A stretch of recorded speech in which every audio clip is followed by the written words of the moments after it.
Assalamualaikum warahmatullahi wabarakatuh. Bismillahirrahmanirrahim. Asyhadu an la ilaha illallah wa asyhadu anna Muhammadan abduhu wa rasuluh. Allahumma salli wa sallim ala sayyidina Muhammad wa ala alihi wa ashabihi ajma'in. Amma ba'du. Puji syukur kita haturkan kepada Allah Subhanahu wa taala dengan ucapan alhamdulillah rabbil alamin. Bersolawat kita kepada Rasulullah sallallahu alaihi wasallam dengan mengucapkan Allahumma sholli ala Muhammad wa ala alihi wa ashabihi ajma'in. Jamaah yang dirahmati Allah, patut kiranya seorang muslim yang muslim itu benar-benar taat kepada Allah, taat kepada Rasulullah Shallallahu Alaihi Wasallam, mengikuti sunnah-sunnah beliau, maka seorang muslim itu adalah selalu menumbuhkan, selalu mensuburkan, selalu menguri-uri sunnah Rasulullah Shallallahu Alaihi Wasallam. Dalam kehidupan beliau sebagai seorang suri tauladan untuk kita, sebagai rahmatan lil alamin, tentunya untuk semua manusia, beliau dalam menjalankan kehidupannya maka selalu yang terbaik. Banyak hal yang beliau contohkan, baik di dalam kehidupan berkeluarga, kehidupan bertetangga, kehidupan bermasyarakat, kehidupan bernegara, kehidupan bernegara mencakup negara satu ke negara lain. Beliau contohkan dengan baik. Kali ini kita akan mengupas tentang bagaimana kehidupan Rasulullah sebagai suri tauladan kita dalam menjalani kehidupan kita tentunya, yaitu tentang kehidupan Rasulullah dengan tetangga-tetangga Rasulullah Shallallahu Alaihi Wasallam. Dalam satu hadis disebutkan di dalam satu kitab Riyadhus Shalihin, disebutkan bahwasanya ada satu riwayat yang masyhur, yang sahih tentunya, bahwasanya Rasulullah pernah bersabda seperti ini: barang siapa yang memasak hidangan, entah itu berupa kuah, entah itu berupa makanan atau minuman dan lain sebagainya, maka anjuran Rasulullah adalah memperbanyak kuah. Kuah itu isilah. Ya, sekiranya makanan itu kita perbanyak. Contoh, kita memasak kolak, itu diperbanyak. Contoh, kita memasak sayur-sayuran dan lain sebagainya, diperbanyak. Contoh, kita membuat kue, itu diperbanyak. Kenapa kok seperti itu?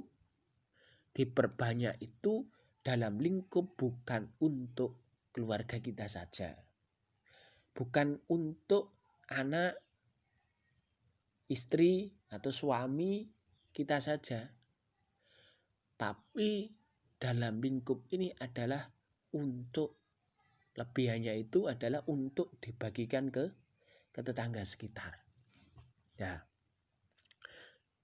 Yang dicontohkan Rasulullah seperti itu. Tradisi-tradisi di kita itu sudah seperti itu, sudah mencontoh sesuai dengan Rasulullah.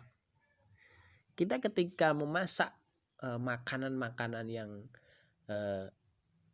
apa ya sekiranya, kalau orang-orang desa kan, orang-orang desa itu banyak kegiatan yang di situ mengandung sisi sosial yang tinggi, mengandung mengandung sisi keakraban bertetangga yang tinggi. Contoh, ketika kita selamatan ya istilahnya orang desa itu. Orang desa itu kalau di rumah saya kebetulan di desa itu sering selamatan. Sapi mana, sapinya melahirkan diselamati, ngundang tetangga sekitar. Jumlahnya sekitar ya sampai 10-15 tetangga sekitar. Beli motor, entah kredit, entah itu cash, itu diselamati, diundangkan lagi, dikasih makan tetangga, diberikan buah tangan, cangkingan, ya berkat, namanya berkatan. Kemudian dikasih makan, kasih snack, makan di situ, terus kemudian pulang bawa berkat, luar biasa. Sepeda motornya harganya 7 juta, selamatannya bisa habis 500-700 tergantung yang dihidangkan seperti itu. Tetapi ini bukan masalah nominal, bukan masalah apa. Ini adalah salah satu bentuk kita, kehidupan kita bertetangga. Jadi penerapan yang baik sunnah Rasulullah dihidupkan oleh masyarakat di desa. Beli mobil pasti. Ada lagi sebelum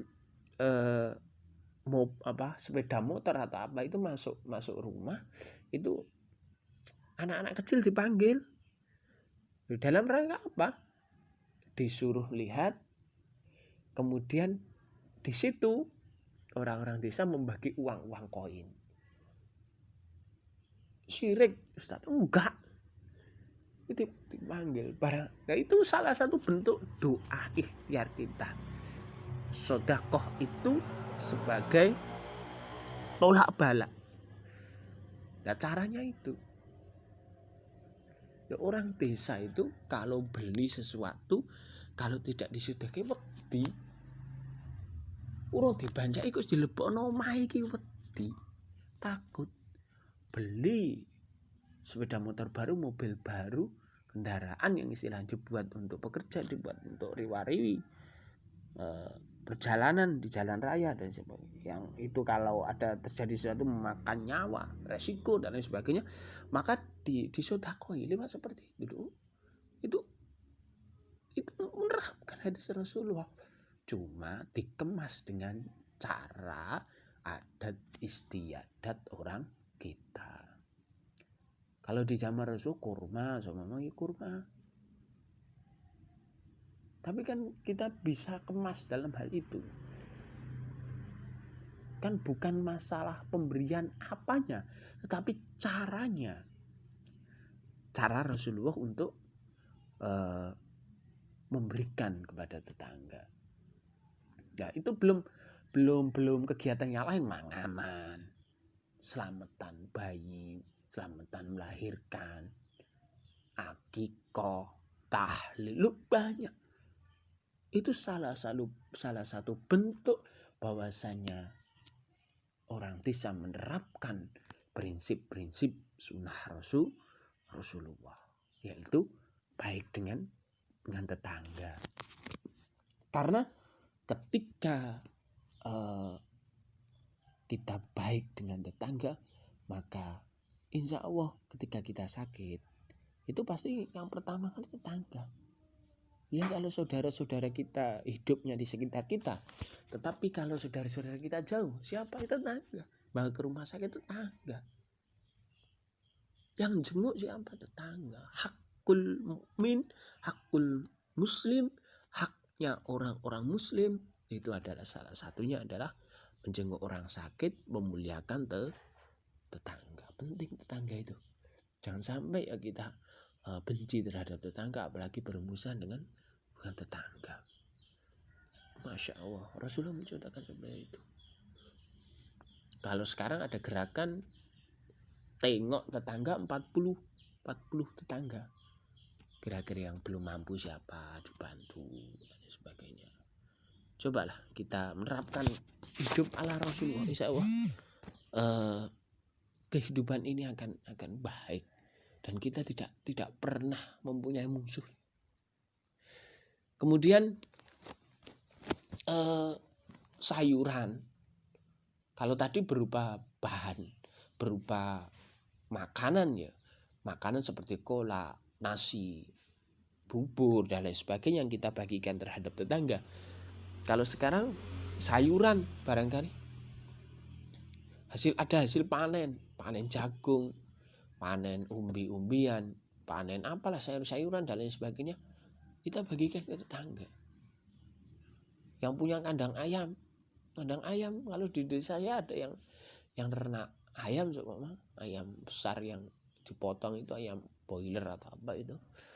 Kemudian kalau panen ya tetangga sekitar harus diberi, karena tidak diberi ya dia yang terkena imbas, baunya dan lain sebagainya, wajib itu. Gitu ya. Jadi ketika kita mempunyai makanan yang berlebih ya kita enggak mempunyai, kita buat untuk memenuhi. Kita bagikan ke tetangga. Sedikit tapi sangat bermakna, dan kalau ini berjalan maka Masya Allah kehidupan di masyarakat dimulai dari tetangga ini maka akan baik, tidak ada yang bermusuhan. Saya punya sayur lebih dikasihkan, punya kebun panen terong jagung dikasihkan, padi dikasihkan, berasnya, mempunyai sawah 3 petak semua, 3 petak kemudian panen ya, dibagi ke tetangga 5 kilo dan lain sebagainya.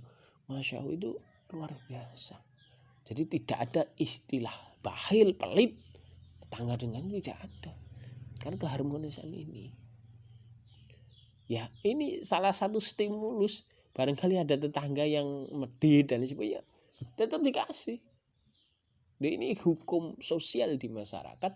Ketika ada tetangga yang jarang mengasihi dan lain sebagainya, medit padahal dia mampu dan maka ini terkena hukum masyarakat ini, sehingga dicap di tetangga itu, kamu ini nggak pernah dan lain sebagainya.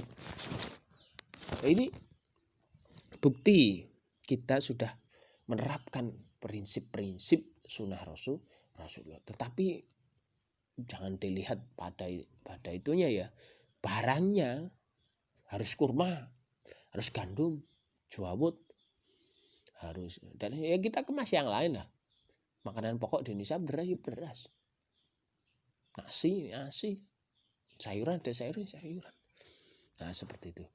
Itu salah satu bentuk bahwasanya kita rukun terhadap tetangga, musyawarah dengan baik dan sebagainya ketika ada permasalahan. Itu salah satu hadis yang Rasulullah sabdakan. Satu hadis sudah bisa kita jabarkan ke beberapa hal untuk pedoman kita terhadap tetangga. Sekian barangkali itu, semoga bermanfaat. Sedikit yang bisa kita ulas. Insya Allah ketika kita baik terhadap tetangga, maka Allah akan baik terhadap kita. Kita akan dilihat Allah terus. Oh, keluarga ini baik dan sebagainya, maka akan menghasilkan keluarga yang hebat. Dari sinilah orang-orang terdahulu itu menerapkan prinsipnya. Jadi orang terdahulu baik-baik dengan tetangga dan sebagainya, maka anaknya pun menjadi anak yang baik, keluarganya menjadi keluarga yang yang baik. Semoga kita diberikan Allah Subhanahu wa taala ketetapan iman, kelapangan rizki. Semoga kita bisa berbagi dengan sesama kita, terutama pada tetangga-tetangga kita. Pekaten, terima kasih. Mohon maaf bila ada kesalahan, bila ada kata yang kurang berkenan. Matur suwun, jazakumullahu khairan, jazakumullahu ahsanal jaza. Terima kasih. Wabillahi taufik wal hidayah, waridha wal inayah. Wassalamualaikum warahmatullahi wabarakatuh.